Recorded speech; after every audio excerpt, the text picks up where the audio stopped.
বিসমিল্লাহিররহমানিররহিম। আসসালামু আলাইকুম। একাদশ শ্রেণীর বিজ্ঞান শাখার ছাত্রদেরকে অনলাইন ক্লাসে স্বাগত জানাচ্ছি। আজকে আমরা তোমাদের তিনটি সরলরেখা সমবিন্দু হওয়ার শর্ত এটি নিয়ে আলোচনা করব। তিনটি সরলরেখা সমবিন্দু হওয়ার শর্ত। ধরো a1x plus b1y plus c1 একটি সরলরেখা, a2x plus b2y plus c2 আরেকটি সরলরেখা, আর a3x plus b3y plus c3 is equal to আরেকটি সরলরেখা। এখন এই তিনটি সরলরেখা যদি সমবিন্দু মানে কি, যে কোনো একটি বিন্দুর ভিতর দিয়ে তিনটি সরলরেখা যাবে। এই তিনটি সরলরেখা যদি এখন x1 y1 এই বিন্দুর ভিতর দিয়ে যায়, তিনটি সরলরেখা কি করতেছে, এই বিন্দুটা ভিতর দিয়ে যাবে, তাহলে আমরা এই তিনটি বিন্দু সরলরেখাকে সমবিন্দু বলতে পারবো। আর কখন এটা হবে, যদি তাহলে এই বিন্দুর ভিতর দিয়ে যদি তিনটি সরলরেখা যায়, তাহলে এই তিনটি সরলরেখা এই বিন্দু দ্বারা সিদ্ধ হবে। আমি তোমাদের বলছিলাম যে কোনো সরলরেখা কোনো বিন্দুর ভিতর দিয়ে গেলে বা কোনো বিন্দু কোনো সরলরেখার উপর অবস্থান করলে সেই বিন্দু দিয়ে সেই সরলরেখাটা সিদ্ধ হয়। তাহলে এই তিনটি সরলরেখা বলতেছে বিন্দুর ভিতর দিয়ে যাচ্ছে, তাহলে এই তিনটি সরলরেখা এই বিন্দু দ্বারা সিদ্ধ হবে। তাহলে এই বিন্দু দ্বারা যদি সিদ্ধ করি তাহলে আমরা কি হবে, সমীকরণটা কি হয়ে যাবে, a1 x1 plus b1 y। x1 না লিখে আমরা এখানে কিন্তু 1 দিচ্ছি, এখানে প্রাইম দাও, a1 x প্রাইম হয়ে যাবে প্লাস b1 y প্রাইম হয়ে যাবে plus c1, a2 x prime হয়ে যাবে b2 y প্রাইম হয়ে যাবে plus c2, a3 x prime হয়ে যাবে প্লাস b3 y প্রাইম হয়ে যাবে প্লাস c3। এরকম হয়ে যাবে তিনটা সমীকরণ যদি এই বিন্দু দ্বারা আমরা সিদ্ধ করি। তারপরে আমরা যদি x প্রাইম এবং y প্রাইম আমরা অপসারণ করে নেই, তাহলে আমরা যেটা পাবো এবং সেটা যদি আমরা ম্যাট্রিক্স আকারে লিখি, তাহলে a1 b1 c1, a2 b2 c2, a3 b3 c3 is equal to 0। এটাই হচ্ছে তিনটি সরলরেখা সমবিন্দু হওয়ার শর্ত। এখন যদি আমি এটা ম্যাট্রিক্সটাকে নির্ণায়ক আকারে লিখি এবং এখন যদি আমরা এটাকে নির্ণায়কটা ভাঙি, তাহলে কি হয় দেখো, a1 এটা যদি নেই, এটা বাদ তাহলে b2 c3 minus b2 c3 minus b3 c2 minus কোনটা আসবে, b1। এবার কোনটা নিব আমরা, এটা a2 c3 মাইনাস এটা a3 c2 প্লাস এবার c1 নিব আমরা, তাহলে কি আসবে, a2 b3 minus a3 b2, a2 b3 minus a3 b2 এত ইজ ইকুয়াল টু 0। এটাই হচ্ছে তিনটি সরলরেখা সমবিন্দু হওয়ার শর্ত। তাহলে এটা আমরা এই নির্ণায়ক আকারে মনে রাখতে পারি, অথবা নির্ণায়কটাকে সূত্র ভাঙালে যেটা হয় সেটাও আমরা প্রকাশ করতে পারি। দেখো না, একভাবে এটা মনে রাখা সহজ, আর এটাকে ভাঙালে এইভাবে একবারে তোমরা নির্ণয় করে আসছো। তাহলে যদি কোনো প্রশ্নে দেওয়া থাকে, তিনটি সরলরেখা দেওয়া থাকে, বলে এরা সমবিন্দু, তাহলে আমরা কি করব, সেখান থেকে x y এর সহগগুলি এবং ধ্রুবকগুলি নিয়ে একটা নির্ণায়ক বানাবো, সেই নির্ণায়কটাকে মান বের করবো, তাহলে আমাদের সমবিন্দু হয়ে যাবে। আমরা অঙ্ক করি তাহলে এখান থেকে দেখো,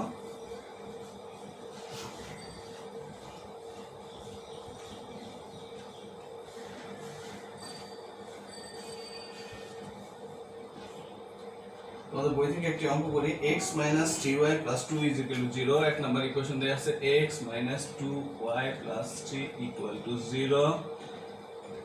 তারপরে দেয়া আছে x minus 6y plus 3 equal to 0, x minus 6y plus 3 is equal to 0 plus 2 is equal to 0, এটা ছিল plus 2, x minus 3y plus 2, x minus 3y plus 2, এরপর হচ্ছে x minus 6y plus 3 equal to 0, আর একটা হচ্ছে x plus ay is equal to 0, x plus ay is equal to 0। তিন নম্বর ইকুয়েশনে দেখো 3 নম্বর অংশটা নাই, ধ্রুবকটা নাই। এখানে ax প্লাস by লিখছিলাম প্লাস c ছিল, ax plus by plus c আছে, ax plus by plus c টা নাই এখানে, তাহলে c এর মান কত এখানে 0 হবে এটা। এখন বলছে এই তিনটি সমবিন্দু যদি রেখা তিনটি সমবিন্দু হয়, এই যে a আছে, a এর মানটা বের করতে। তাহলে আমরা কি জানি সমবিন্দু হওয়ার যে শর্ত, আমরা সেই শর্ত অনুসারে অঙ্ক করব আমরা। যেহেতু তিনটি রেখা সমবিন্দু দেয়া আছে, বলে দেয়া আছে, তাহলে আমরা শর্ত অনুসারে কি করব, আমরা এগুলি নিব। তাহলে x এর সহগ হচ্ছে 1, y এর সহগ হচ্ছে -3 আর ধ্রুবক হচ্ছে 2। x এর সহগ 1, y এর সহগ -6, ধ্রুবক হচ্ছে 3, x এর সহগ 1, y এর সহগ a, আর এখানে ধ্রুবকটা কত 0, তোমাদের আমি বলছিলাম এখানে ধ্রুবক কিছু নাই, তার মানে এখানে +0 আছে। তাহলে এত ইজিক্যাল টু কি 0। কি লিখবো আমরা, যেহেতু বিদ্যুতিক সরলরেখা তিনি সমবিন্দু বলা আছে, সুতরাং এত ইজিক্যাল 0। সমবিন্দু শর্ত যেটা, সেই শর্ত অনুসারে আমি লিখে গেলাম। এখন নির্ণায়কের যে পদ্ধতি বানান পদ্ধতি, সেই পদ্ধতি। তাহলে 1 নিব আমরা, 1 নিলাম, এটার সাথে এটা গুণ হবে, গুণ করো -6 × 0, এটার সাথে ইনটু গুণ হবে -3a, মাইনাস নিব আমরা, -3 আছে, তাহলে -3 হয়ে যাবে, +3 হয়ে যাবে। এখন এটার সাথে 1 এর সাথে 0 গুণ হবে, 1 × 0 হবে, -1 × 3 হবে, +2 নিব আমরা, 1 × a হবে, মাইনাস প্লাস হয়ে যাবে 6 × 1 হবে, মাইনাস কিন্তু এখানে মাইনাস আছে, এই জন্য এটা প্লাস হয়ে যাচ্ছে, ইকুয়াল টু 0। এখন এটা সমাধান করে তুমি এর মান বের করে দিবে। তাহলে এখানে 6 × 0 মানে 0 হয়ে গেছে, তাহলে এখানে -3a থাকে, তাহলে 3 এর সাথে এটা গুণ করলে -3a, এটা 0 হয়ে যাচ্ছে, -3 থাকে আর +3 আছে, তাহলে -9 প্লাস 2 1 × a হয় 2a প্লাস হয়তো মানে 12 ইকুয়াল টু 0।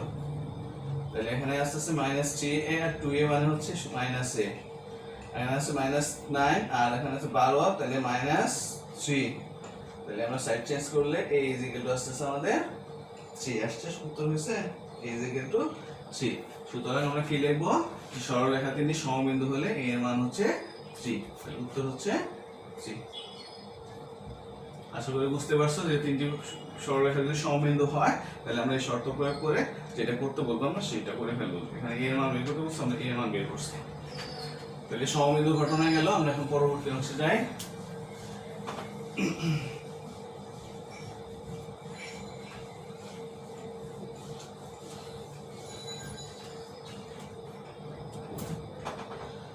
এখন আমরা যেটা করব সেটা হচ্ছে দুটি বিন্দুর ছেদ বিন্দুকে আমি সরলরেখা সমীকরণ, দুটি রেখার দুইটি সরল রেখার ছেদ বিন্দু গামী রেখার সমীকরণ।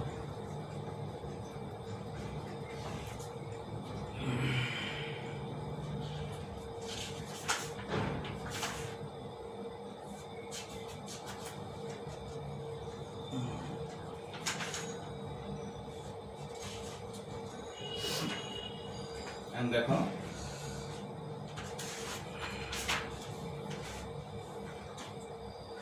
ধরো a1x plus b1y plus c1 is equal to 0 একটা রেখা a2x plus b2y plus c2 is equal to আরেকটি রেখা। তাহলে এটা হলো এক নাম্বার ইকুয়েশনটা, এটা হচ্ছে 2 নাম্বার ইকুয়েশনটা। তাহলে এটা হলো 1 নাম্বার ইকুয়েশন আর এটা হলো 2 নাম্বার ইকুয়েশন। এখন বলতেছে এই দুটো রেখা যে বিন্দুতে ছেদ করছে, সেই রেখার ভিতর দিয়ে যদি একটা রেখা যায়, তাহলে এই রেখার সমীকরণটা কি হবে? দুইটি রেখার ছেদ বিন্দুগামী রেখার সমীকরণ কিভাবে বের করবো, এটা সূত্রটা কি, নিয়মটা হচ্ছে তোমরা একটু লিখে রাখো, মনে করে আছে কিনা জানি না। এটা হচ্ছে প্রথম সমীকরণটা আমরা লিখব, প্রথম সমীকরণের বাম অংশটা লিখবো আমরা a1x plus b1y plus c1 plus আমরা একটা ধ্রুবক লিখব, ইচ্ছামূলক ধ্রুবক কে, ইনটু দ্বিতীয় অংশটা লিখব, দ্বিতীয় সমীকরণের প্রথম অংশটুকু লিখব a2x plus b2y plus c2 is equal to 0। দেখো দুইটি সরলরেখার ছেদ বিন্দু দিয়ে যদি অপর একটা রেখা যায় তাহলে সেই 3 নাম্বার রেখার সমীকরণ বের করার পদ্ধতিটা কি? প্রথম সমীকরণের বাম অংশ লিখব প্লাস একটা ধ্রুবক ইনটু দ্বিতীয় সমীকরণের বাম অংশ ইজ ইকুয়াল টু 0। আমি আবারও বলতেছি, প্রথম সমীকরণের বাম অংশ এইটু প্লাস একটা ধ্রুবক ইনটু দ্বিতীয় সমীকরণের বাম অংশ ইজ ইকুয়াল টু 0। এরপরে আমরা কি করব, আমাদের যে শর্ত দেয়া থাকবে সেই শর্তের মাধ্যমে আমরা এই কে এর ইচ্ছামূলক ধ্রুবকটা মান বের করব, মান বের করে বসাই দিলে আমাদের উত্তর হয়ে যাবে। তাহলে আমরা একটা অঙ্ক করি, তাহলে তোমাদের বুঝতে সুবিধা হবে।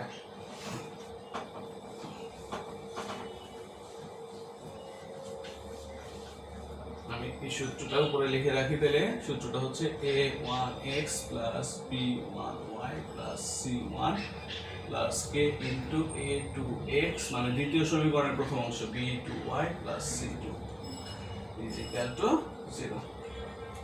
এটা হচ্ছে আমাদের ফর্মুলা।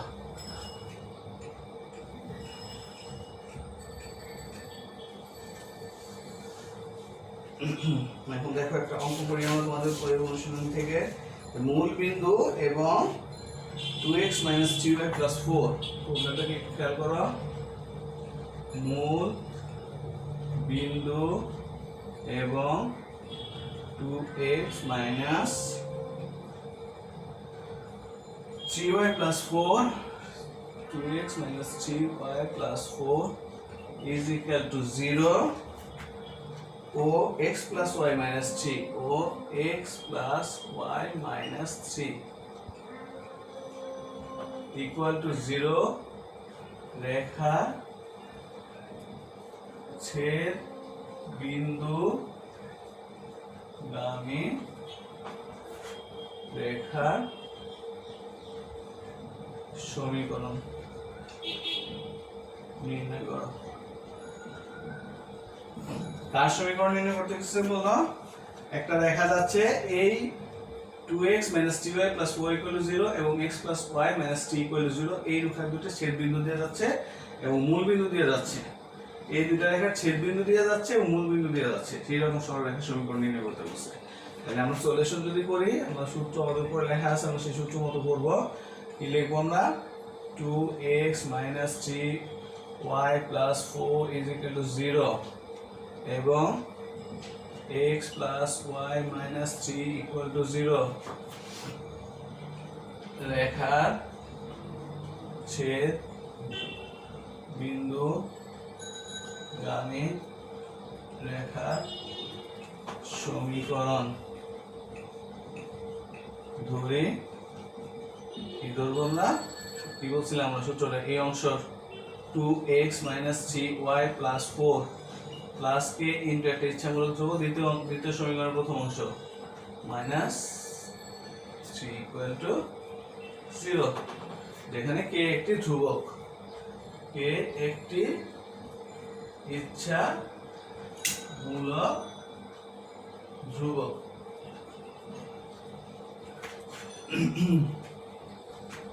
তাহলে একটা ইকুয়েশন নাম্বার দিয়ে রাখো এটাকে। এখন এই ইকুয়েশনটা, এই সমীকরণটা কোন বিন্দু দিয়ে যায় বলে দিয়েছে? মূল বিন্দু দিয়ে যায়। তাহলে যখন কোন রেখা এই রেখাটা মূল বিন্দু দিয়ে যায়, তাহলে যখন কোন রেখা কোন মূল বিন্দু দিয়ে যায়, তাহলে সেই রেখা সেই বিন্দু দিয়ে সিদ্ধ হবে। তাহলে এটাও কি হবে? মূল বিন্দু দিয়ে সিদ্ধ হবে। তাহলে আমরা কি লিখব? যেহেতু 1 নং রেখাটি মূল বিন্দুগামী, মূল বিন্দুর স্থানাঙ্কটা আমরা লিখে দিই এবারে, মূল বিন্দু গামী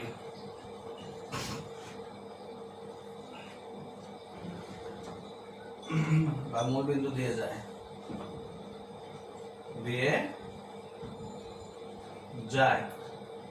সুতরাং কি হবে? এই 0 0 বিন্দুতে এটা সিদ্ধ হবে। তার মানে x এর জায়গায় 0, y এর জায়গায় 0 বসাই দিবা। তাহলে 0 বসাই দিলে কি আসছে? 2 × 0 - 3 × 0 + 4 + k × 0 + 0 - 3 = 0। x এবং y এর মানগুলি আমরা বসাই দিলাম, যে বিন্দু দিয়ে যায় সেই বিন্দু দিয়ে আমরা সিদ্ধ করলাম। এখন মানগুলি বের করো। এটা 0 হয়ে যাবে, এটা 0 হয়ে যাবে। তাহলে এখানে থাকতেছে তোমার 4 - 3k, আর কিছু থাকতেছে না, 0। সুতরাং k = আমাদের আসতেছে উপরে 4 নিচে 3। ধ্রুবকের মান আমরা পেয়ে গেলাম। এখন আমি উপরে দিকে লিখি, তাহলে আমাদের লিখতে সমস্যা হবে।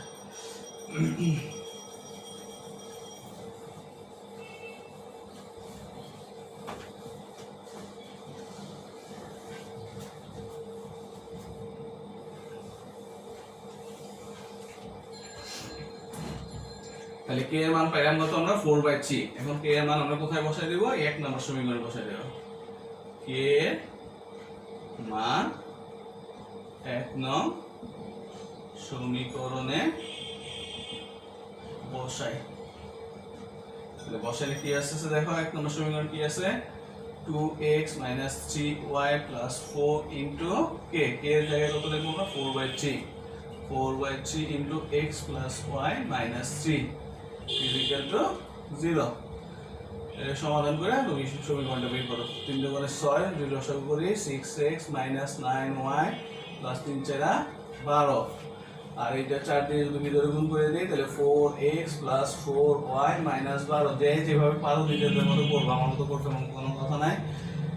এখন দেখো এই জায়গায় কি আসছে, 6x আর 4x হচ্ছে 10x - 9y থেকে 4y বাদ দিলে -5y, আর 12 12 কাটা চলে যায় 0।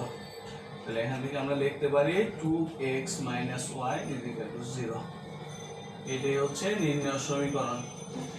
কি বলছিল? মূলবিন্দুগামী সমীকরণ, মূলবিন্দু দিয়ে যায় এবং দুটি রেখা ছেদ বিন্দু দিয়ে যায়।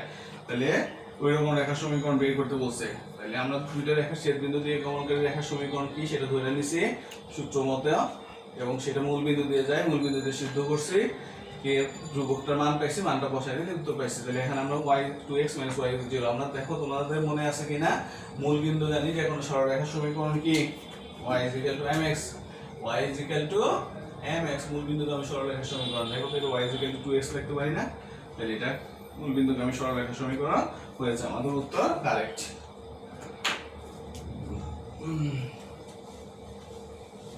তোমরা বাসায় আবার নিজেরাই করবে, যেভাবে করে দিলাম অঙ্কটা আবার নিজে নিজে করবা, বা এরকম যে অঙ্কগুলি আছে করবা।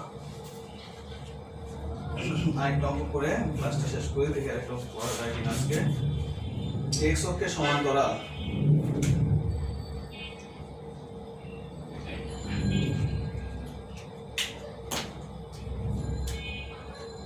x অক্ষের সমান্তরাল আর কত, x - 3y + 2 = 0, x - 3y + 2 = 0 ও x + y - 2 = 0, x - y + 2 = 0, x + y - 2, x + y - 2 = 0। রেখা ছেদ বিন্দু দিয়ে যায়, রেখা ছেদ বিন্দু দিয়ে যায়,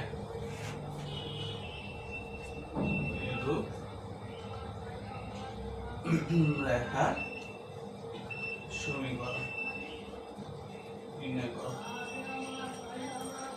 সংক্ষেপে লিখলাম আমি x অক্ষের সমান্তরাল। আগেটা কি ছিল? মূলবিন্দু দিয়ে যায় এবং এত দুইটা রেখা ছেদ বিন্দু দিয়ে যায়, এরকম রেখা সমীকরণ বের করছে। এবার হচ্ছে x অক্ষের সমান্তরাল আর এই দুইটা রেখা ছেদ বিন্দু দিয়ে যায়, এইরূপ রেখা সমীকরণ নির্ণয় করো।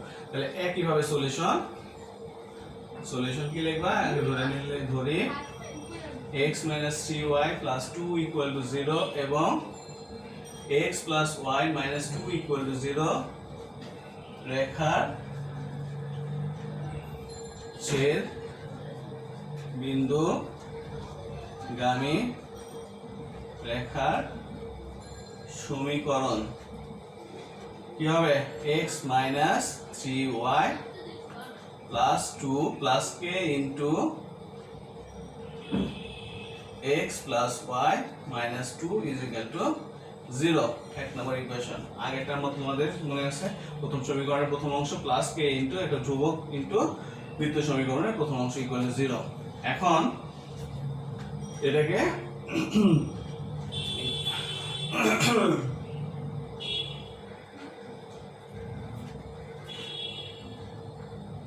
একটু সমাধান করে নিই, তারপর আমরা সমীকরণ নাম্বারটা দেই।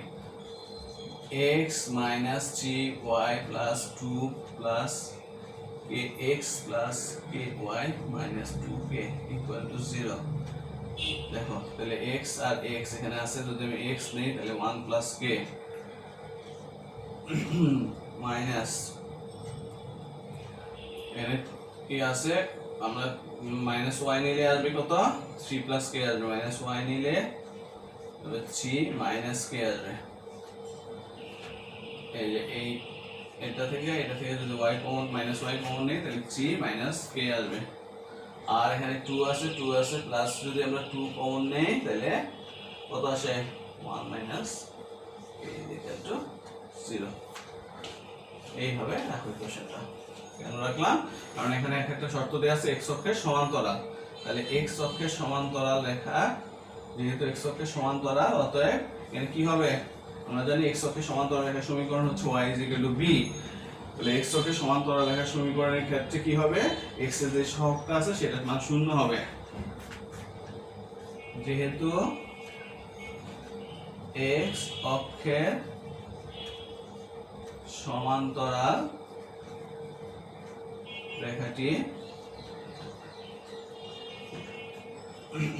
অতএব x এর সহগ 0। সুতরাং x এর সহগ এখানে কত আছে দেখো, 1 প্লাস k, তাহলে 1 plus k is equal to 0। সুতরাং k ইজ ইকুয়াল টু -1। আমাদের কাজ কিন্তু হচ্ছে তোমার ইচ্ছামূলক ধ্রুবকটার মান বের করা। আগের অঙ্ক কিন্তু আমরা k এর মান বের করছিলাম একভাবে, এখানে k এর মান বের করলাম অন্যভাবে। যেহেতু এটা x অক্ষের সমান্তরাল অতএব x এর যে অংশটুকু আছে সেই অংশটুকু 0 হয়ে যাবে। দ্যাট মিন্স x এর সহগটা 0 হলে x অংশ 0 হয়ে যাবে। তাহলে k এর মান 0, এই k এর মান আমরা কোথায় বসাই দেব, 1 নম্বর সমীকরণে বসাই দেব। তাহলে k এর মান 1 নং সমীকরণে বসাই। পরে লিখি নিলে তোমরা দেখতে পারো না।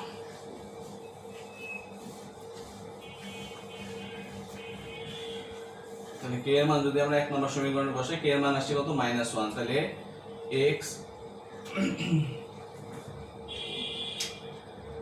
x ইনটু কত আসছে 1 প্লাস k, তার মানে 1 মাইনাস -1, তারপরে কত -y 3 মাইনাস k, তাহলে 3 মাইনাস k মাইনাস এ -1 মাইনাস প্লাস হয়ে যাবে +1।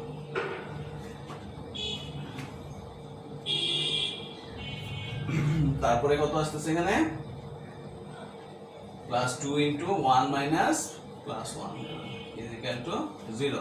তাহলে একটু 0 হয়ে যাচ্ছে, তাহলে এখানে আসতেছে আমাদের -4y + 4 ইজ ইকুয়াল টু 0।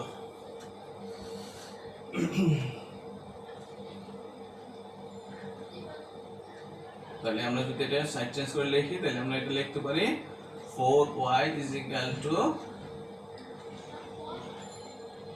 ওই সাইডে চলে গেলে 4, সুতরাং y ইজ ইকুয়াল টু 1 বা y minus 1 is equal to 0। y is equal to 1 বা y মাইনাস 1 ইকুয়াল টু 0। তাহলে দেখো উত্তর কি আসছে, y মাইনাস 1 ইকুয়াল টু 0। আমাদের কোশ্চেন কি বলছিল, এই রেখাটা x অক্ষের সমান্তরাল এবং দুটো রেখা ছেদ বিন্দু দিয়ে যায়। দেখো তোমাদের মনে আছে কিনা, x অক্ষের এক সমান্তরাল রেখার সমীকরণ ছিল y is equal to b, দেখো y ইজ ইকুয়াল টু 1, এই সমীকরণটা আসছে। তাহলে এটা x অক্ষের সমান্তরাল রেখার সমীকরণ হয়েছে এবং এটাও এই দুটো বিন্দু রেখা দেওয়া ছিল তাদের ছেদ বিন্দু দিয়ে যাচ্ছে। তাহলে এটার উত্তর হচ্ছে এইভাবে। আমরা এইভাবে ছেদ বিন্দুকে আমি সরলরেখার সমীকরণগুলি বের করব। তাহলে আমরা আগে কি বললাম, সমবিন্দু, তিনটি রেখার সমবিন্দু হওয়ার শর্ত কি আমি পড়ছি সেটা অঙ্ক করলাম। তারপরে দুটো রেখার ছেদ বিন্দুকে আমি 3 নাম্বার রেখা কিভাবে বের করে, প্রথম রেখার সমীকরণ বাম অংশ যোগ প্লাস কে ইনটু দ্বিতীয় রেখার সমীকরণের বাম অংশ ইজ ইকুয়াল টু 0, এইভাবে আমরা সমীকরণটা লিখবো। তারপরে যে শর্ত দেওয়া থাকবে সেই শর্ত থেকে আমরা ইচ্ছামূলক ধ্রুবক যে কে এটা ধরছে এই কে এর মান বের করবো। এই কে এর মানটা আবার সেই সমীকরণে বসায় দিলে আমাদের উত্তর হয়ে যাবে। আশা করি বুঝতে পারছো। আজকে আমরা এখানে ক্লাস শেষ করছি। সেই পর্যন্ত সবাই ভালো থাকো, আবার পরবর্তী ক্লাসে দেখা হবে ইনশাআল্লাহ।